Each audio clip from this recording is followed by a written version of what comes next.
Our theme now is looking at digital wellbeing and online bullying. And we're going to hear a story from Iwan Steffan, a TV presenter and social media influencer with over 300,000 followers. I'm Iwan Steffan. I'm an influencer and a TV presenter. Online, I have over 300,000 followers across my platforms. A lot of young people say to me, I'd love to do the job that you do. And the truth is, you do need to be ready for that world. You need to have thick skin. Throughout my journey, I have had nasty comments from bullies, both to my face and online. You can wake up and have loads of horrible comments. Of course, you can get hundreds of lovely, beautiful, kind comments, but if you see that one negative comment, it can really take over. Throughout high school, I was bullied and even beaten for being different to everybody else. But I've learned that everything that has made me different, everything everyone said that I was different for, has given me an entire career. So the way that it works on social media is I get paid for all my views. So the way that I look at things is it doesn't matter what you're writing, whether it's good or bad, you're paying the bills. Without you, without the trolls, I would have to work a 9-to-5 job. Another thing that's really helped me on social media is the ability to turn off comments and to block certain keywords. If there's certain keywords that upset me or, make me feel bad, I can block them and I don't see them anymore, so that has been a great deal of help to me.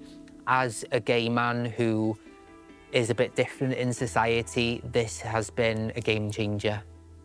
The thing is, on social media, everyone likes to be successful. We like the kind comments, we like the likes, but we should just do it because we enjoy it. The likes really don't matter. Ultimately, you can't please everybody, so just do whatever makes you happy. The thing is, I look different and I own it. I am covered in tattoos, I have tattoos on my face, I dress differently, I don't follow trends, and I see that as an absolute superpower. And my message is that we should celebrate everybody's differences. Does being on social media have like a positive or negative effect on young people? I think it's a bit of both, because on the one hand, you've got all these amazing creators who are putting out such positive content, like body positivity, just sharing their everyday, normal lives. But then, on the other hand, you've got people who can say some really hateful things and just spreading so much negativity into the world as well. You have expectations you're meant to meet.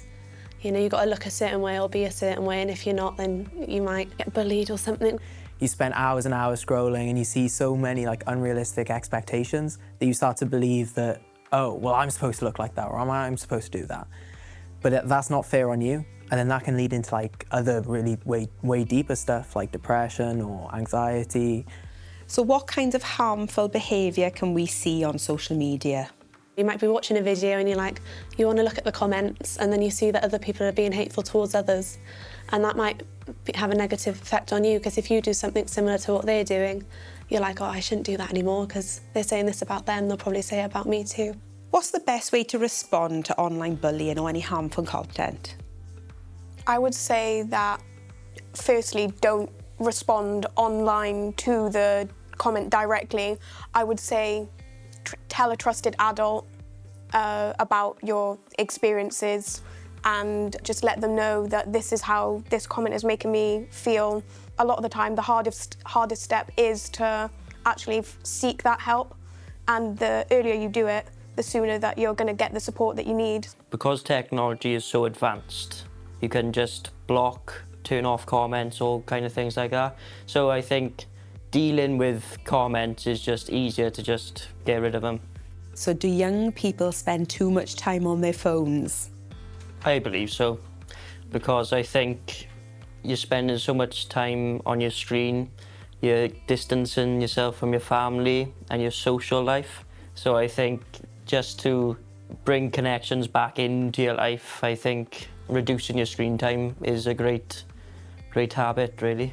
So would you consider getting away from your social media?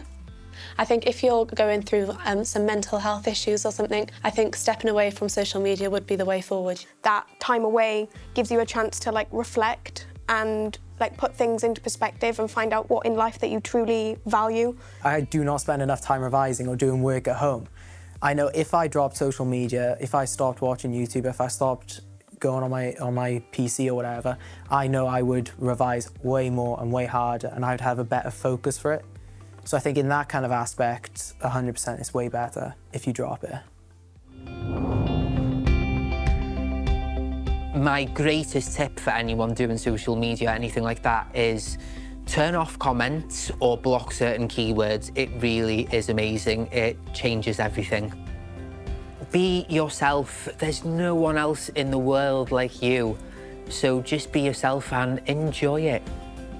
Bullying is completely unacceptable, whether it's in school, at home, or online. Don't forget there is help out there if you need it.